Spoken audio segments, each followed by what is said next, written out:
жұмбақ өндірушілерінен. Адамдармен танысу керек, дос табу керек. Аспанда не табам дейсің, Элио? Қиялдауды қой. Бәріміз әлде бір нәрсені іздеп жүрміз.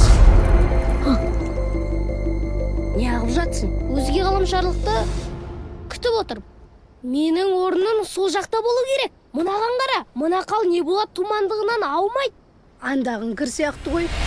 Ал егер сен іздеп жүрген нәрсе Біліп едім! сені бірінші тапсашы. Атым Куэста, Гомның басшысымын. Хеликс, Веловина басшысымын. Сен ненің басшысысың? Жердің.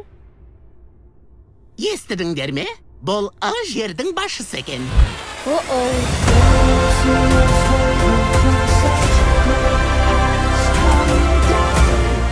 Бұл өмірімде көрген ең ғажап жер. Бұл дәретхана ғой. Элио. Кинотеатрларда 2025 жылдың жазында.